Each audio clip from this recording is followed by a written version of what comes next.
Boa noite, você que nos acompanha de sua casa, por meio da internet, do seu Facebook. Uma alegria estarmos juntos novamente. Hoje nós vamos falar sobre a fé. Que bom estarmos juntos. Aqui, Padre Mateus, comigo está filmando. É sempre uma grande alegria, dia de quarta e dia de sexta, podermos dialogar, desenvolver algum assunto. Toda quarta, se Deus quiser, teremos uma formação. E nas sextas-feiras teremos um momento de orientação espiritual. Espero que você possa ficar comigo aqui na live, até o fim desta live, possa participar, mandar alguma pergunta. É sempre uma grande surpresa para nós, porque geralmente tem pessoas que nos acompanham aqui da Petúnia, também de Nova Resende, de Passos, de São Sebastião do Paraíso, Bom Jesus da Penha, Poços de Caldas, Guaxupé, e só Deus sabe de onde mais, seja de Minas, já apareceu gente nos acompanhando de outros estados também. Se você teve a oportunidade de participar da missa hoje, ou de acompanhar pela internet, porque talvez não teve a oportunidade de ir à igreja participar da missa, ou se viu o evangelho do dia numa homilia, ou simplesmente leu o evangelho do dia. No evangelho de hoje falava, a temática do evangelho era a fé. E é esta a temática que nós nos propomos hoje. Nós estaremos horas, 50 minutos, 1 hora por aí, desenvolvendo o tema da fé, conversando sobre a fé, sobre o que é a fé. Se você tiver alguma pergunta, mande para o nosso Facebook. Está aqui na filmagem e vai passar para mim. Vamos ver quem já está nos acompanhando. Obrigado. A Glaucia que esteve na secretaria hoje. Carlos Silva, Ana Freire e também a Isabel. A todos vocês, a Glaucia, o Carlos, a Isabel, Maria, mais uma vez, estiver nos acompanhando. Meus parabéns, muitas felicidades. Que Deus te abençoe muito. Muitas e muitas alegrias, paz, saúde, força, fé. Que Deus te faça muito feliz. A todos vocês que nos acompanham, uma boa noite. Sejam bem-vindos à nossa live. E agora, vamos introduzir o nosso tema. Como dicas de leitura, e aproveita a quarentena, aproveita a pandemia, ainda mais se tiver um tempo livre. Esse aqui é ótimo, muito bom. Simone já leu de cor 1, 2, 3 vezes. Catecismo da Igreja Católica. Ela de 134, se eu não me engano, páginas. Vale a pena. Muito bom mesmo. Padre, o que a igreja fala sobre juízo final, purgatório?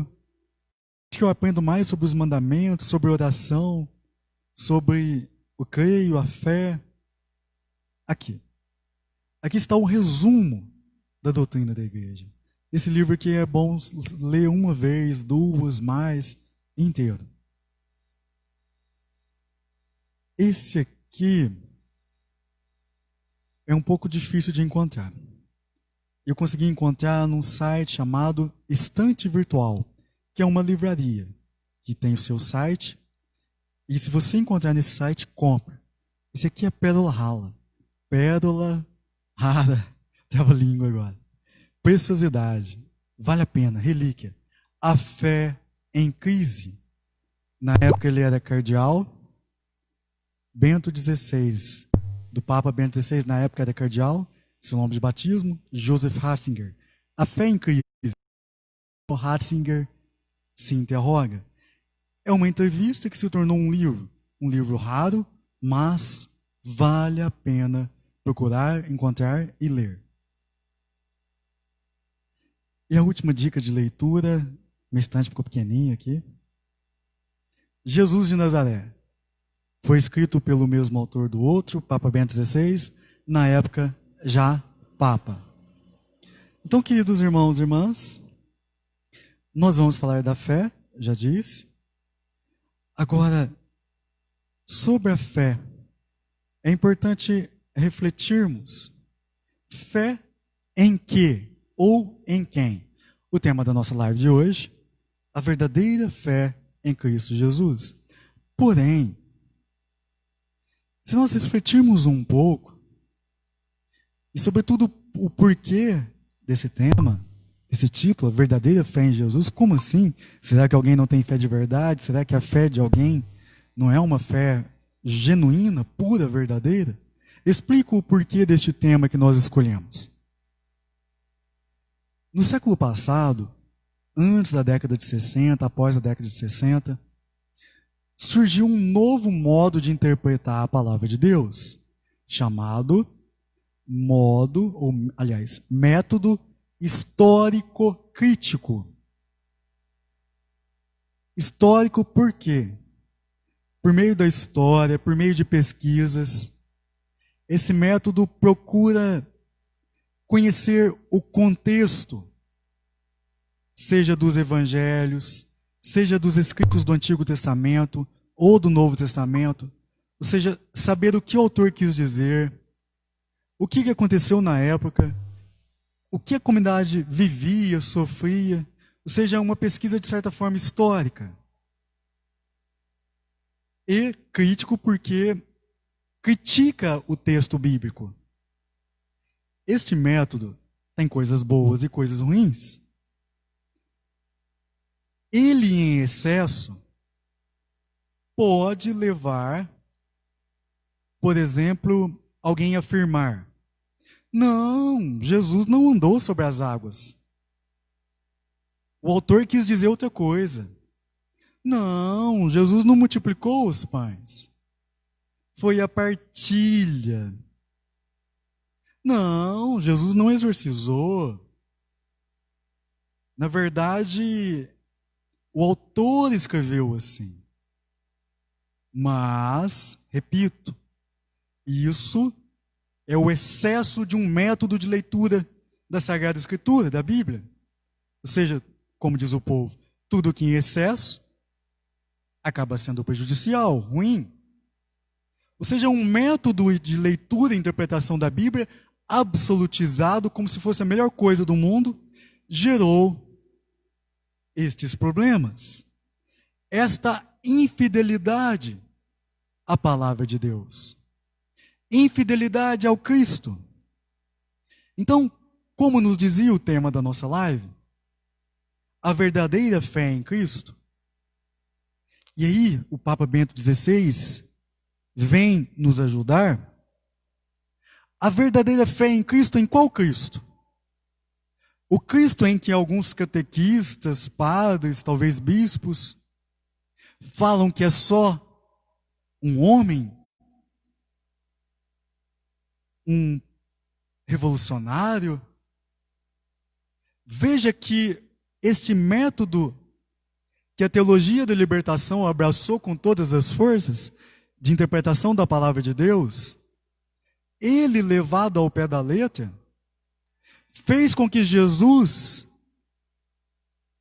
prestemos bem atenção nisso, fosse olhado, contemplado somente na sua humanidade. Assim, estes que usam este método, ou os que são adeptos da teologia da libertação na sua forma anticatólica, herética, enfim, use a palavra que quiser, fez com que Jesus fosse olhado apenas na sua humanidade. Como assim, padre? Querido irmão, querida irmã, Jesus é homem e Deus. Mas, se alguém acredita somente na humanidade de Jesus, corre-se o risco de esquecer a sua divindade. Como dizem os santos padres antigos, por que andou sobre as águas, exorcizou, curou, se transfigurou? Porque é Deus. Porque chorou? Porque se alimentou? Porque jejuou? Porque se entristeceu diante da sua morte, da morte de Lázaro? Porque é plenamente humano, homem como nós em tudo, exceto no pecado. Então, o primeiro ponto de uma fé correta em Jesus é amarmos, adorarmos e procurar conhecer o Jesus das Escrituras, o Jesus do Evangelho. Quero ainda cumprimentar quem está nos acompanhando, outras pessoas. Obrigado, Simone. Patrícia Nicésia, todo dia, ou quase todo dia, ela comenta na minha homilia. Uma hora ainda quero agradecer pessoalmente a Gislene, Valdeci Ribeiro de Passos e a Maria Moraes. Um grande abraço a todos vocês que estão nos acompanhando, a Patrícia, a Gislene, Valdeci, Maria Moraes. Então, queridos irmãos e irmãs, como eu dizia, precisamos amar, crer, confiar, adorar no Jesus dos Evangelhos. No Jesus apresentado pela igreja, sobretudo os nossos papas. Mais uma vez, Catecismo da Igreja Católica. Vamos ver o que nos dizia Bento XVI sobre Jesus. Sobre quem é este Jesus. Sobre qual é o Jesus verdadeiro. O que eu quero dizer com isso? Tem uma doutrina, não vou falar o nome para não incentivar. Jesus é apenas um espírito de luz. Para os ateus, para os historiadores, sociólogos, Jesus é um revolucionário, um bom homem. Para alguns meio católicos, católicos meia bocas, você pode dizer teólogos da libertação, teologia da libertação, Jesus é apenas um homem. Porém, Jesus é Deus, com o Pai e o Espírito Santo, Filho de Deus. Vejamos aqui o nosso Santo Padre, emérito, aposentado. Vou contar um segredo. Uma vez eu escrevi uma carta para o Papa Bento XVI. E não respondeu. Fazer o quê? É verdade, eu escrevi. Eu tinha, até hoje ainda tenho uma grande vontade de conhecer o Papa Bento. Mas, fazer o quê? Vamos voltar aqui. O que o Papa nos ensina. Então, acolhendo tudo isso que ele já explicou, estou aqui na página 17, seu livro Jesus de Nazaré. Tanto quanto me foi possível, quis tentar representar o Jesus dos Evangelhos como o Jesus real, o Jesus histórico, no sentido autêntico. O Papa coloca até aspas na expressão Jesus histórico. Por quê? Porque os adeptos da teologia da libertação, que são falsos católicos, enfim, acreditam talvez num Jesus histórico, num homem Jesus, mas não veem neste homem Jesus um Jesus Deus. Ora, se alguém fala que Jesus não multiplicou os pães, não exorcizou, não curou, não andou sobre as lágrimas, não se transfigurou, perdoe-me a sinceridade, mas isso é mais ateu do que católico. Acredito que está bem claro o que quero dizer. Penso que precisamente este Jesus, o dos Evangelhos, é uma figura racional e manifestamente histórica. Ou seja, fiquemos com o Jesus que o Evangelho nos apresenta. Este sim é o Cristo que nós temos que crer, amar, adorar e esperar. Prosseguindo, tem alguma pergunta por enquanto, Simone, ou não? Temos uma pergunta. Obrigado. Para quem ainda não sabe ao certo o que é a teologia da libertação? Essa pergunta é sua ou de algum? Sua? Estava com cara de ser sua. O pastor conhece as ovelhas. Então, temos uma pergunta aqui. Para quem ainda não sabe ao certo o que é a teologia da libertação.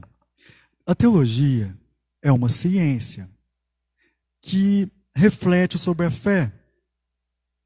Por exemplo, foi por causa da teologia que nós conhecemos um pouquinho mais hoje sobre o conceito da Santíssima Trindade. É por causa da teologia que nós sabemos do nosso juízo depois da morte, e assim todos, se vivermos dizendo sim a Deus até o fim da nossa vida, receberemos a salvação. Enfim, a teologia reflete a fé, reflete as questões da fé, sobre os anjos e tudo mais. Esta chamada teologia da libertação foi criada no século passado, mais ou menos na década de 70 ou um pouco antes. A igreja e a fé precisam testemunhar, ser colocadas em práticas na sociedade. E é verdade que Jesus veio nos libertar, sobretudo dos nossos pecados. E é claro ainda que Deus não aprova a injustiça, a desigualdade, a fome, a miséria. Porém,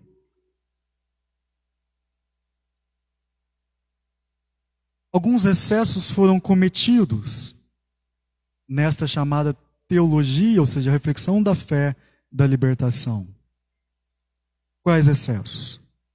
Se esqueceu que Deus quer nos dar a salvação. E salvação não se confunde com libertação. Se esqueceu que o povo tem fome, tem sede de condições injustas, fome, mas este mesmo povo também tem sede de sentido de vida, de salvação, de amor, da fé. Esta teologia chamada da libertação é a reflexão da fé que é sensível às questões sociais, a miséria, a injustiça, a fome, a desigualdade, mas nos seus excessos se esqueceu, por exemplo, dos milagres, se esqueceu, por exemplo, que Jesus nos mandou celebrar, tomai, comei, fazer isso em memória de mim. Se esqueceu que não existe só pecado social. Existe a tristeza, o orgulho, a depressão. Existe o ateísmo.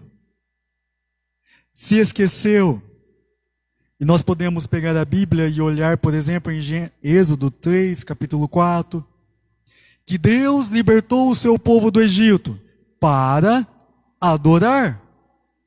Ou seja, esta expressão, opção preferencial pelos pobres, tem que ser criticada e olhada com cuidado. Deus ama ricos e pobres. E cá entre nós, há muitos pobres orgulhosos também. Basta, por exemplo, pensar em algumas pessoas que talvez recebem R$600, pegam os R$600, já fazem churrasco, compram cerveja, esquece dos filhos, esquece da vida. Civilização e sociedade de aparência. Ou seja,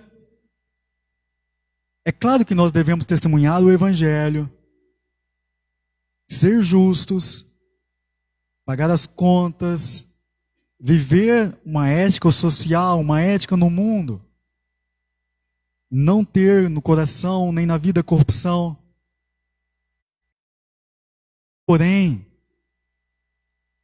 o verdadeiro reino de Deus não é algo que vai ser colocado em prática nesse mundo de forma plena e perfeita. Ou seja, o céu não acontece perfeitamente nesse mundo. Este é um dos pecados nos excessos da teologia da libertação. É como se achassem que a desigualdade, que a injustiça fosse acabar nesse mundo. Como dizia o padre Paulo Ricardo. Ah, ilusão, inocência. ingenuidade. Gente, seja rico ou pobre, tem pecado no coração. E Leonardo Boff, um homem que foi silenciado pelo Papa Bento XVI, que dava aulas, era teólogo, ele disse assim: a igreja é opressora, ela é uma instituição, tem carismas, mas ela é opressora. Sinceramente, isso não é média nem nada, mas eu tenho um profundo respeito, gratidão, reverência por nosso bispo, José Lanza. Porque quantas e quantas vezes já me acolheu como pai, mostrou confiança, mostrou paternidade.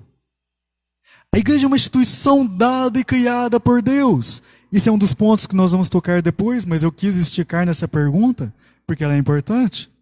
A igreja não é uma instituição qualquer, como qualquer outra do mundo, que oprime outras pessoas. Não! Quantos bispos e papas já viveram a santidade? Quantos padres? Ou seja, nós precisamos filtrar nos ouvidos algumas homilias. Jesus multiplicou os pães, sim! Exorcizou, sim!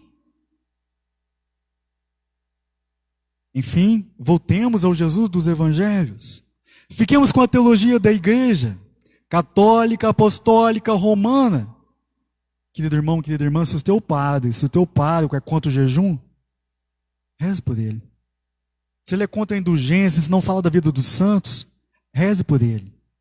A teologia da libertação reduziu a igreja a uma comunidade, uma instituição humanitária, mas se esqueceu que ela é a família de Deus, que em si tem a mística, a espiritualidade, a graça, os carismas, que é ligada aos santos do céu e às almas do purgatório, que ela foi criada por Cristo, por Deus Pai, pelo Espírito Santo, e nasceu do seu quarto, como Eva foi criada da costela aberta de Adão.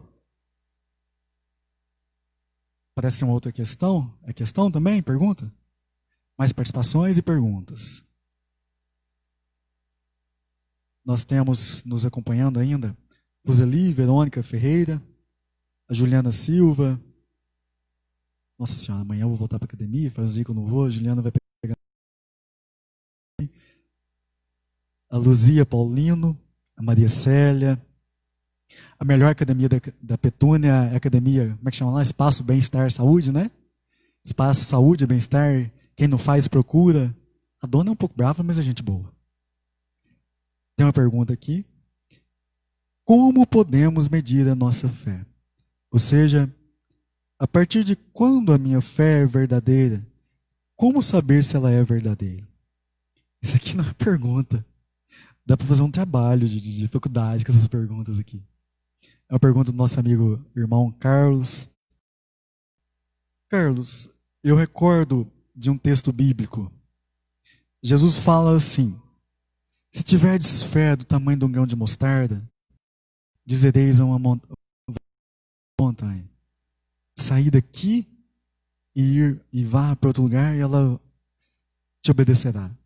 Jesus fala, é claro, nesse texto, numa linguagem figurada, ou seja, é uma montanha de dor, de problema, de dificuldade, de crise, de angústias, enfim. Ou seja, fala para essa montanha com a tua fé, sair de um lugar e ir para outro ela vai. Não necessariamente, talvez, no mesmo instante, mas centímetro por centímetro, dia a dia. A fé se mede com as provações, com as circunstâncias contrárias à fé. Há pouco tempo, mês passado, acho que no segundo domingo do mês, não sei se a Simone vai lembrar, a gente estava vendendo as batatas fritas. E depois na missa eu cheguei ali na casa paroquial, a Clenilda foi me chamar, a Glaucia também. Padre, não vendeu nada, e agora? Elas estavam preocupadas. Simplesmente falei: gente, vai vender, calma, vocês não estão acreditando. Final do dia, deu R$1.300. Ou seja, a fé é a confiança em Deus.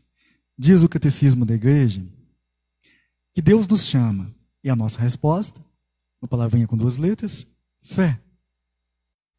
A fé é a nossa resposta a Deus, é como nós respondemos.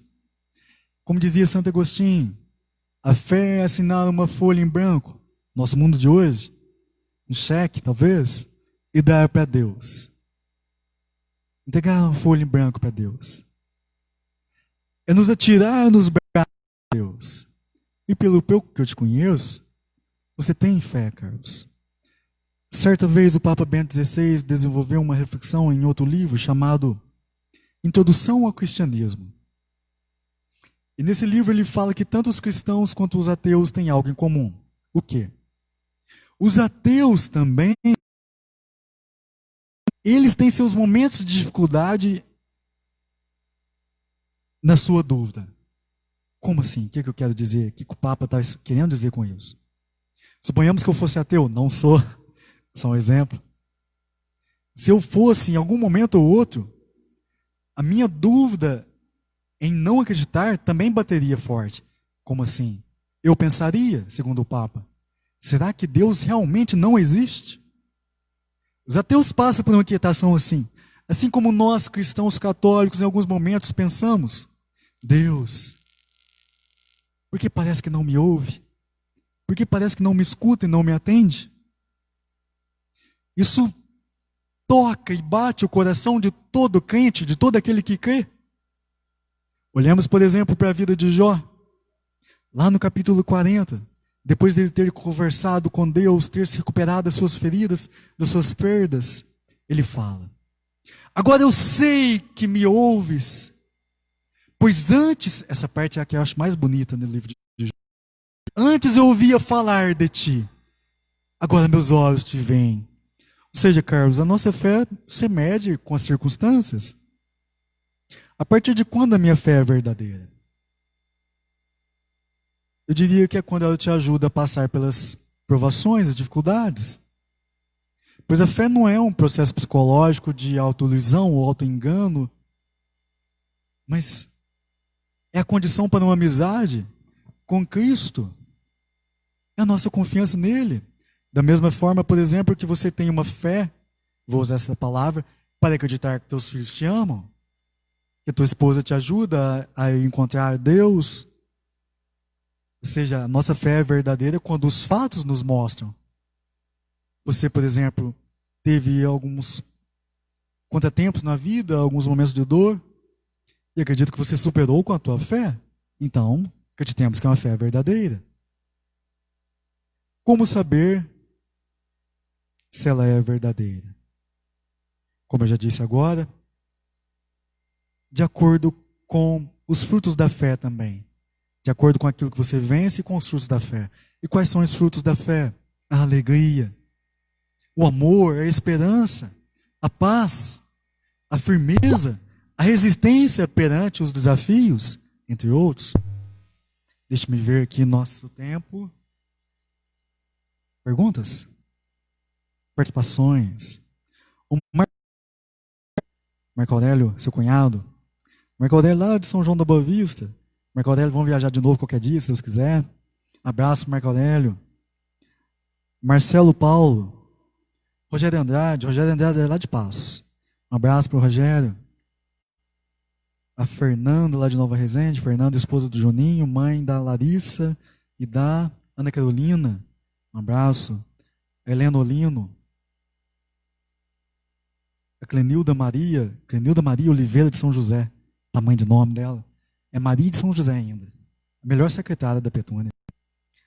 Como saber se a nossa fé é grande ou pequena? Então,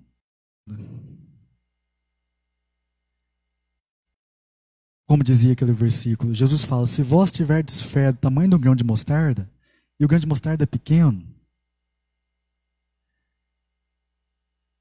São Paulo tem um versículo, fazendo a combinação com este versículo de Jesus, com esta frase de Jesus, em que ele fala, Deus não nos permite tentações maiores que as nossas forças. Em um outro evangelho, Jesus ainda diz, aquele que é fiel nas pequenas coisas, Deus confiará coisas maiores. Ou seja, À medida que nós passamos por algumas coisas, algumas, como diz o povo, provações, tribulações, dificuldades, e vencemos com a ajuda de Deus, a nossa fé tende a se tornar maior.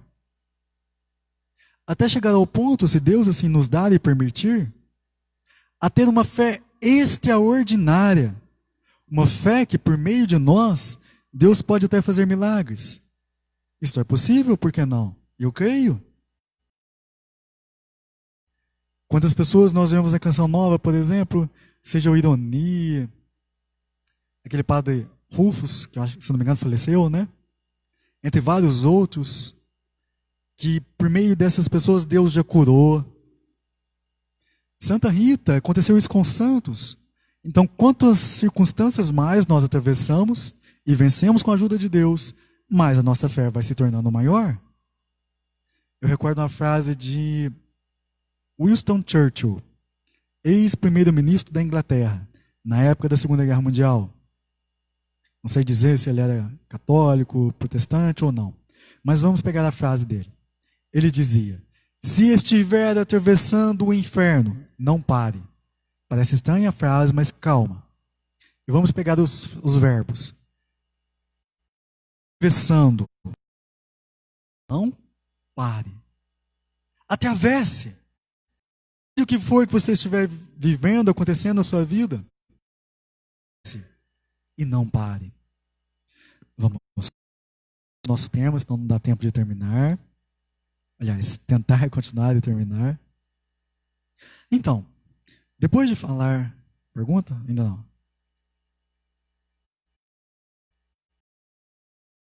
As perguntas. Então já falamos do Jesus do Evangelho, dos Evangelhos, que é o verdadeiro Jesus.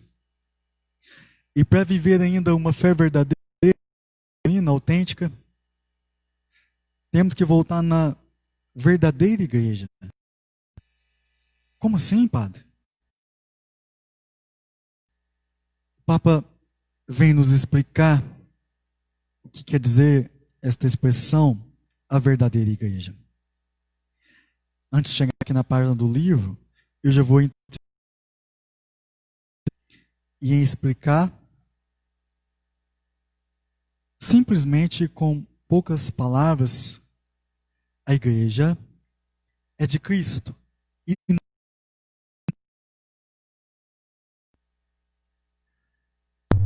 para, como eu dizia agora há pouco, caíram no excesso de uma teologia puramente social, uma fé puramente social, a igreja se reduziu a uma comunidade apenas humana. Um grupo democrático, onde cada um coloca suas ideias e opiniões, e se esqueceu do seu mistério, da graça que reina e atua e age por meio da igreja. Se esqueceu que ela é fundada, e criada e mantida pelo Deus unitrino, 3 vezes santo.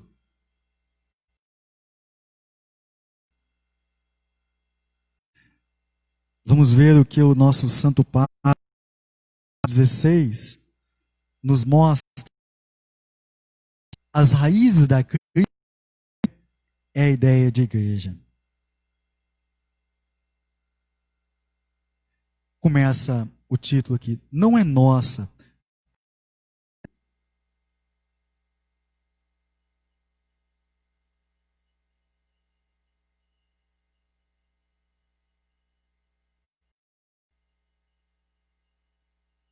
A comunhão dos santos, ou seja, a nossa união com os irmãos do céu, do purgatório, a nossa união uns com os outros por meio do batismo, significa ter em comum as coisas santas, os sacramentos, a fé, isto é, a graça dos sacramentos que brotam do Cristo morto e ressuscitado. É também esta ligação misteriosa, a nossa união com Cristo, nossa união na vida que faz com que a igreja não seja a nossa igreja. Talvez quantas pessoas não creem em Deus porque por causa dos nossos planos pastorais, Por causa de muitas ideias e tantas que fazemos, por exemplo, como a gente disse na formação sobre liturgia, às vezes tem equipe litúrgica ou padre que coloca na porção de entrada gente dançando, teatrinho na missa. A igreja não é minha, é de Cristo.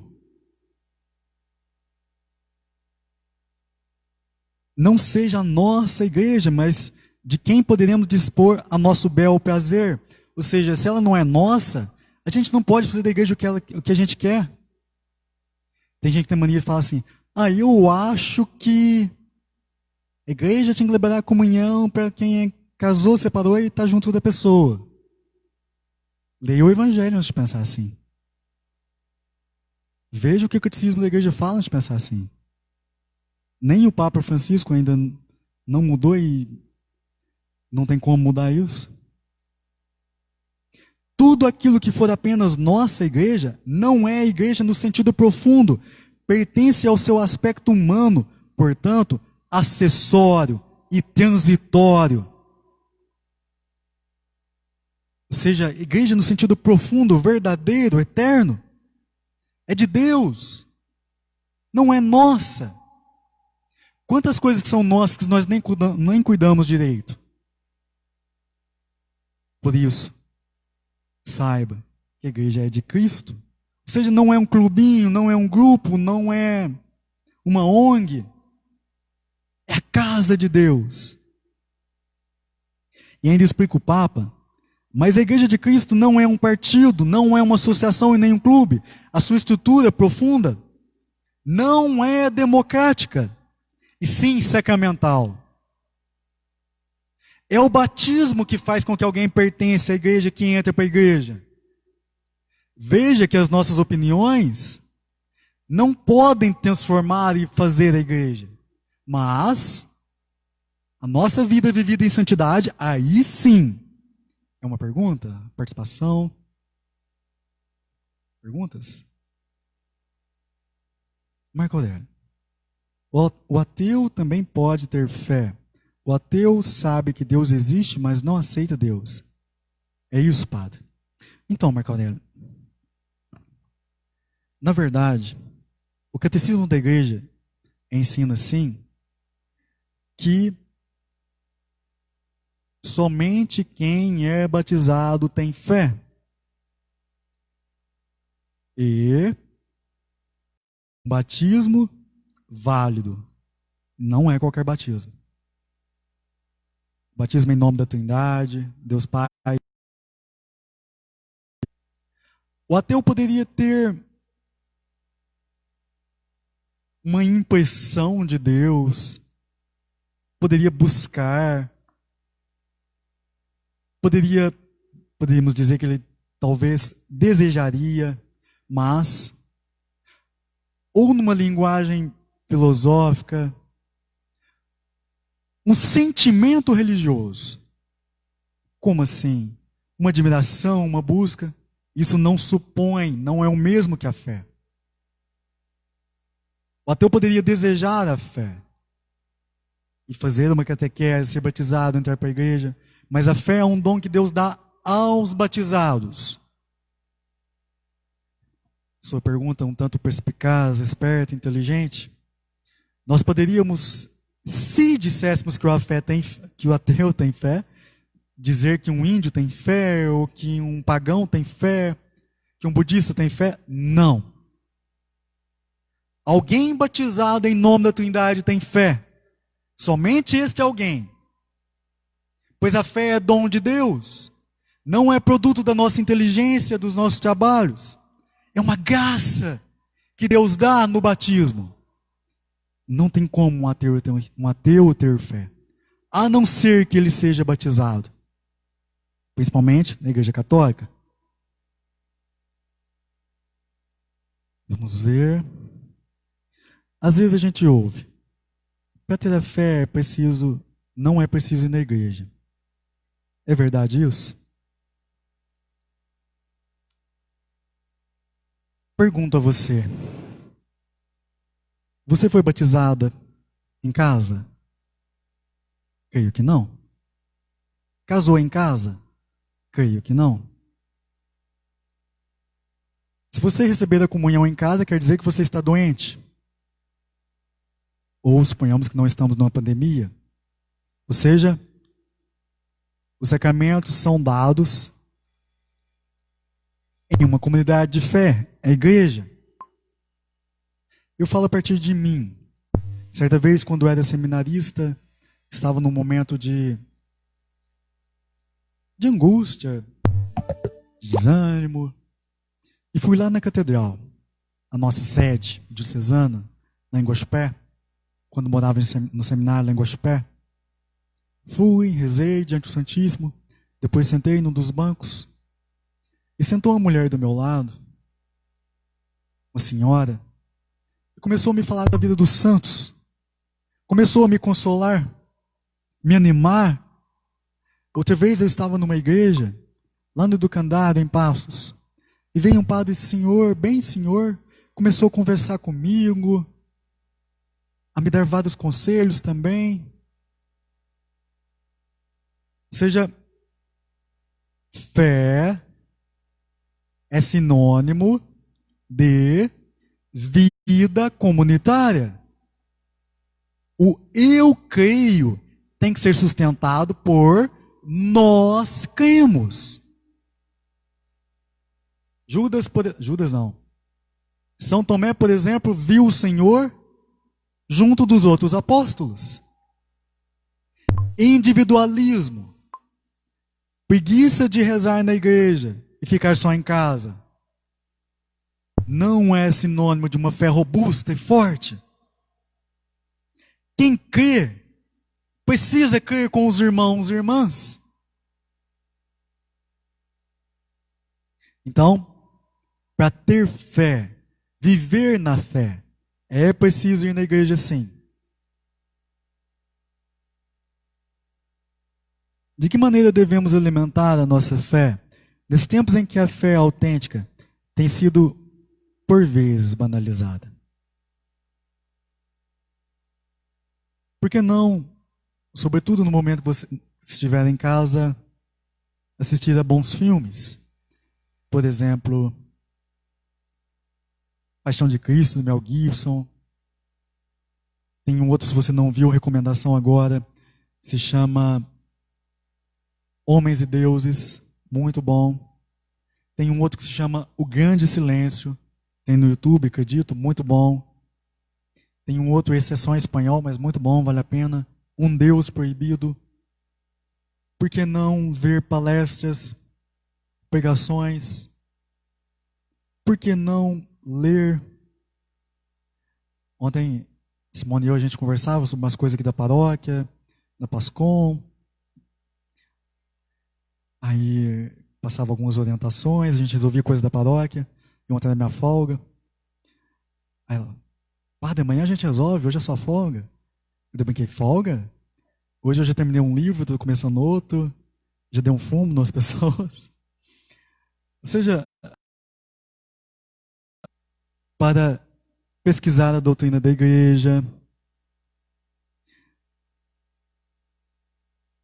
Aqui em Nova Resende, nós liberamos para 30 pessoas na igreja. E não está proibido vir à igreja adorar Jesus. Busque, se aprofunde. O site do Padre Policardo oferece cursos, são ótimos os cursos dele. Quantos outros sites você pode buscar coisas interessantes? Do Felipe Aquino e muitos outros. Tem um site, dica agora, se chama Alexandria Católica. Alexandria Católica, é um blog.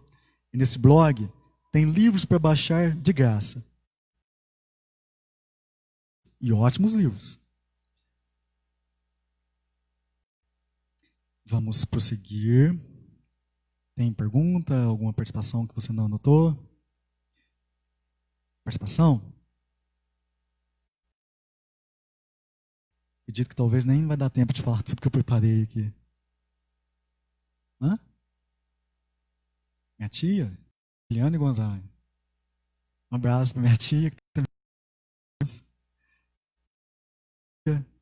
Ronaldo Oliveira.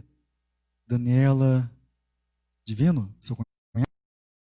Um abraço para Daniela, para Amanda, para o Leandro. Leandro já deve estar em casa, né? Para Andressa. Prosseguindo, o que eu preparei aqui, a teologia espiritualista. Como assim? Alguns teólogos, seja o Leonardo Boff, entre outros, começaram a refletir, a escrever e até a ensinar diferente do que a igreja ensina. Por isso que nesse livro aqui, repito, quem encontrar, pega, compra, lê A Fé em Crise, que é muito bom. O Papa, quando ele vem falar disso, da teologia individualista, que na página 49 do nosso livro, ele vem explicar e ensinar que infelizmente já aconteceu de alguns teólogos, ou seja, alguns especialistas da fé, colocar aquilo que eles pensavam, aquilo que eles achavam, acima da fé do povo de Deus. É o que nós já falamos, por exemplo. Uma vez eu escutei isso de um padre. E sinceramente não me incomodou. O padre falava assim: eu não acredito nessas santos. Na época eu era seminarista. Sinceramente, os milagres que os santos, Deus fez por meio deles, eu acredito. Acredito de todo o meu coração. Então, mas, querido irmão, querida irmã, aquilo que se algum padre falar e for contrário ao evangelho de Jesus, ao Jesus dos evangelhos. Olha o que o padre queria dizer, o que o Papa queria dizer com esse tópico do seu livro, uma teologia individualista. Cada teólogo parece agora querer ser criativo, mas a sua tarefa autêntica do teólogo é a de aprofundar, ajudar a compreender e anunciar o depósito comum da fé, ou seja, aquilo que a igreja ensina, que Jesus ressuscitou, está vivo, é o nosso juiz, nosso Deus. Ajudar a compreender e anunciar o depósito comum da fé, e não a de criar. Caso contrário, a fé se fraciona em uma série de escolas e correntes frequentemente contraditórias, com grave prejuízo para o desorientado povo de Deus. Por que infelizmente tanta gente fala: padre, isso é pecado ou não?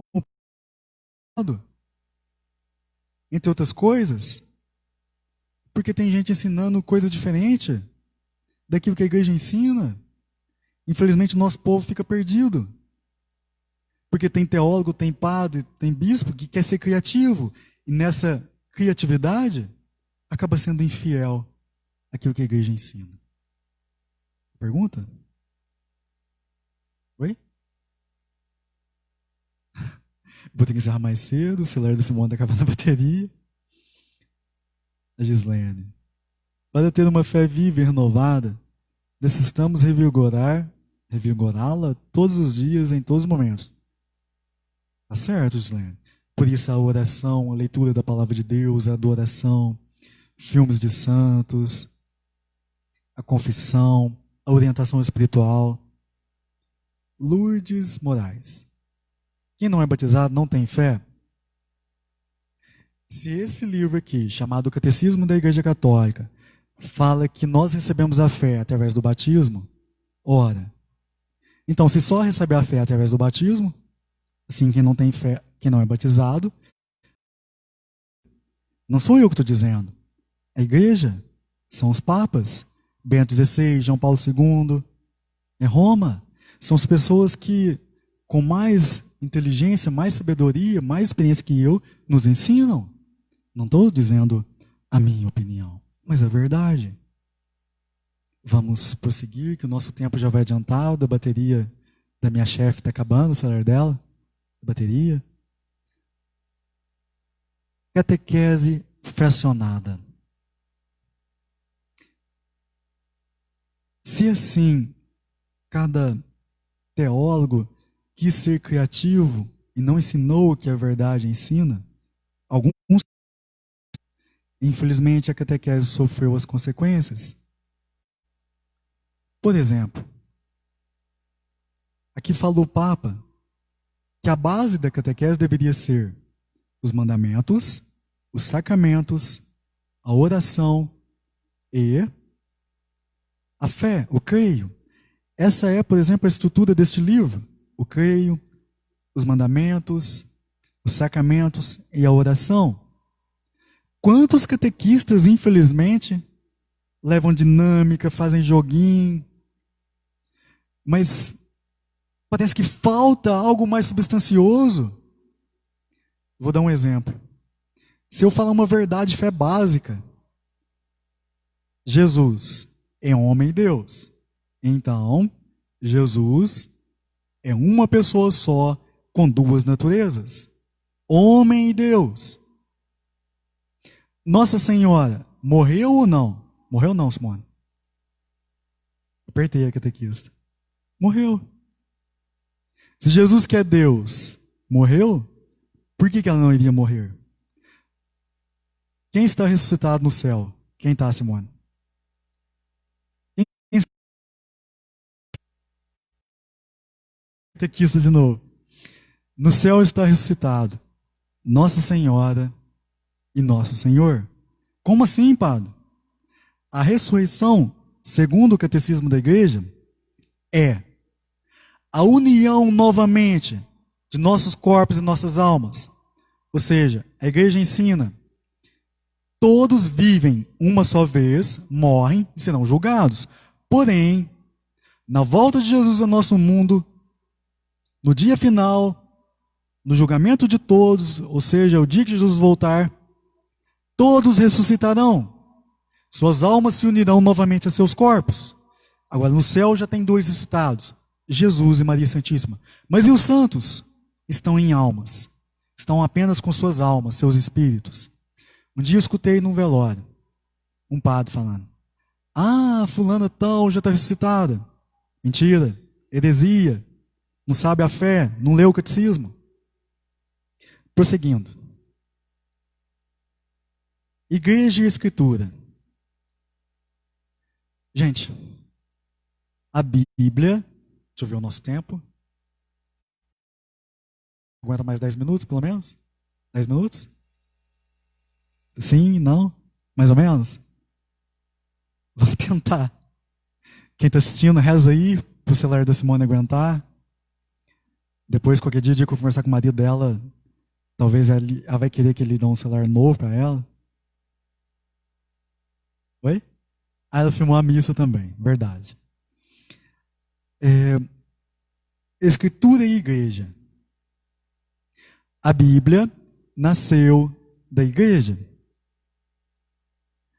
Ou seja, se nós olharmos para o Novo Testamento, São Lucas escreveu o livro de Atos dos Apóstolos, o Evangelho de São Lucas. São Pedro escreveu suas cartas. São Paulo escreveu várias cartas. Alguns dizem que 6, 7, outras foram seus discípulos, mas enfim, 13 cartas são atribuídas a ele. São João escreveu o Apocalipse. Ou seja, a Bíblia nasce da igreja. Agora, infelizmente, tem biblistas, não vou dizer nome, né? A gente conhece um aqui perto, que pregam e ensinam de certa forma coisas contrárias à igreja. Como a gente já disse, a teologia da libertação, entre outras coisas. A Bíblia deve nos levar a amar a igreja.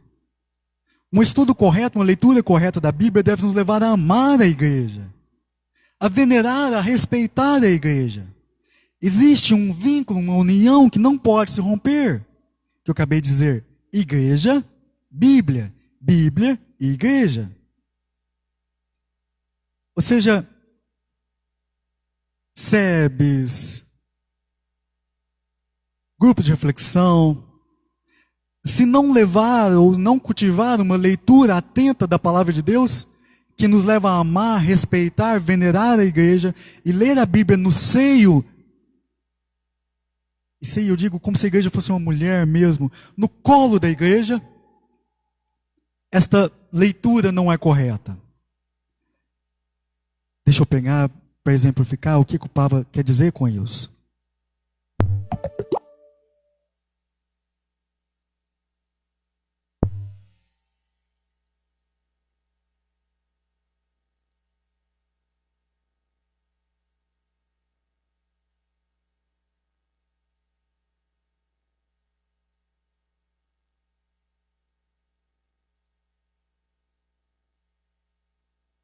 Achei. O título está assim: Rompido o liame, ou seja, a ligação entre igreja e escritura. Esse, ainda que a Bíblia, como mensagem para o presente e para o futuro, só pode ser compreendida em coligação vital com a igreja.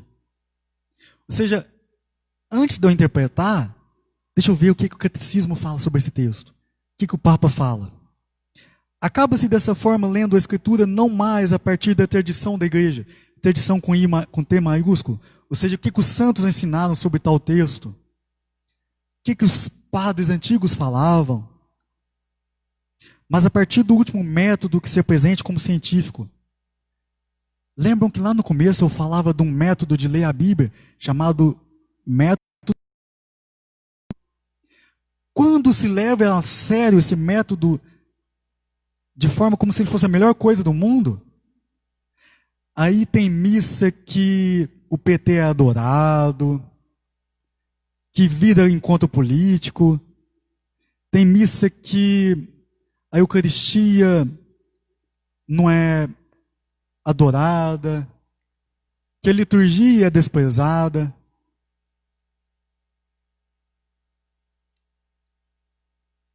Essa independência, ou seja, a independência da Bíblia, saindo, rompendo com a igreja, tornou-se, em alguns, até mesmo uma contraposição. É como se a igreja fosse ruim. Quem lê a Bíblia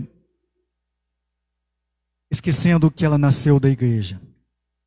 Tanto que a fé tradicional da igreja, para muitos, já não parece mais justificada pela crítica, mas torna-se um obstáculo à compreensão autêntica, moderna do cristianismo. Infelizmente, ser um católico tradicional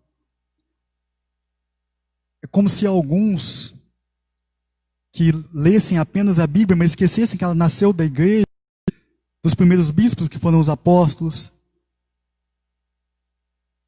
Esquecessem que tradicional quer dizer ter uma tradição, ter uma identidade, ter uma fé, ter raiz. Acredito que me faço claro. Deixa eu ver o nosso tempo. 9:06.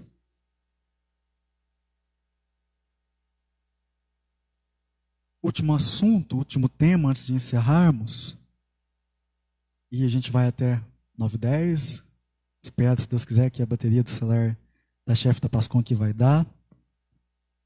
Será que dá? Acho que sim, né? O Papa vem dizer assim para nós: o filho reduzido. Como assim? Ora, se a igreja, em alguns lugares, é vivida como se fosse uma comunidade humana, um partido político, se Jesus é considerado por alguns como se fosse alguém de um partido, um revolucionário, se lê a Bíblia apenas como um livro de transformação do mundo, e não um livro que nasceu da igreja, que é a palavra de Deus, qual é uma grande consequência disso? Jesus é reduzido a um projeto humano. E não é mais, para alguns, por favor, não me entendam mal, não é mais para alguns o filho com F maiúsculo, mas apenas um homem que é modelo de como agir, de direitos iguais, de uma sociedade melhor. O Papa fala, sim? que alguns acabam reduzindo o filho a simplesmente um ativista social, por exemplo, um político, um humanitário. São as consequências de reduzir a igreja a uma nossa igreja, recapitulando tudo aquilo que nós dizemos, de uma teologia individualista, daquilo que o teólogo quer ser mais criativo do que um verdadeiro mestre da fé, de uma catequese fracionada, e de se ler a Bíblia fora daquilo que a igreja ensina, e de não buscar um Jesus dos evangelhos. A consequência é de reduzir Jesus a um homem comum e acabar saindo da fé da igreja. Bom, falta 2 minutos para dar 1 hora. Falei tudo que programei para falar, tudo que conversamos há poucos dias. Nossa chefe aqui e eu. Tem perguntas? Acho que foi todas as perguntas, né? E cumprimentei todos que... Tem outros que passaram pela nossa live, mas não deu para a gente pegar o nome. Então agradeço a todos vocês que nos acompanharam. Sexta-feira estaremos juntos novamente na live. Vamos falar sobre... Pode avisar o tema? É aquele mesmo? Vamos falar sobre a depressão. E recordo que toda sexta é um momento de orientação espiritual aqui comigo. Será às 8h15, 8h10? 8h10, logo após a nossa Santa Missa. A você que nos acompanhou, um grande abraço. Continue conosco nas nossas lives, nas nossas missas. Sempre, quando puder, quando quiser, se for depois que passar a pandemia, se quiser passar na nossa paróquia, passe, visite. Nos acompanhe no Facebook. Agradeço de coração a sua companhia. E vamos pedir a bênção de Deus. O Senhor esteja convosco. A nossa proteção está no nome do Senhor. Pela intercessão da Santíssima Virgem Maria, abençoe-vos Deus Todo-Poderoso, Pai e Filho e Espírito Santo. Queridos irmãos e irmãs, fiquem em paz, que o Senhor sempre vos acompanhe. Graças a Deus.